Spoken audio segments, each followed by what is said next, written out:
ప్రకృతి మీద ప్రేమతో ఏది కోరి పర్యావరణ శాఖను తీసుకున్నారు డిప్యూటీ సీఎం పవన్ కళ్యాణ్. తీసుకున్న పదవికి న్యాయం చేయడానికి ఆయన సాయశక్తిలా ప్రయత్నిస్తున్నారు.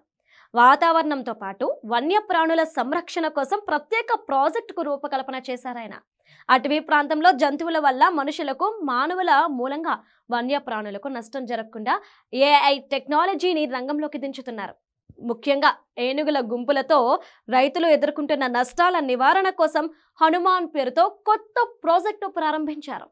అడవి జంతువుల వల్ల జరిగే ప్రమాదాలు, నష్టాలను తగ్గించడంతో పాటు ప్రజల ప్రాణాలతో పాటు పశువులు, పంటలను రక్షించడం healing and nurturing unit for monitoring aid and nursing of wild life project ముఖ్య లక్ష్యం.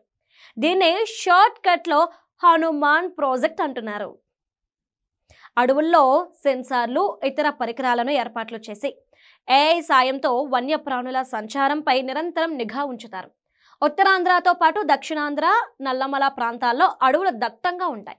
నల్లమలలో పులులు, కృష్ణ జింకలు, చిత్తూరు జిల్లాలో ఏనుగులు, రాష్ట్రంలోని చాలా ప్రాంతాల్లో చిరుతలు, ఎలుగుబంట్లు, పాములు, కోతులు, అడవి పందుల కారణంగా సమీప ప్రాంతాల్లోని ప్రజలు సమస్యలు ఎదుర్కొంటున్నారు.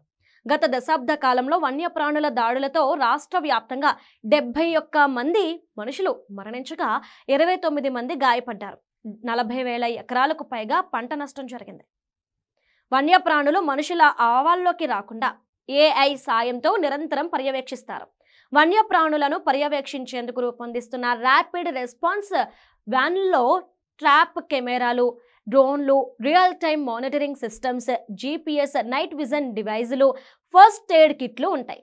అడవులతో హనుమంతుడికి ఉన్న ప్రత్యేక అనుబంధాన్ని దృష్టిలో పెట్టుకుని ఈ పథకానికి హనుమాన్ పేరు పెట్టామని వివరిస్తున్నారు అటవీ శాఖ అధికారులు.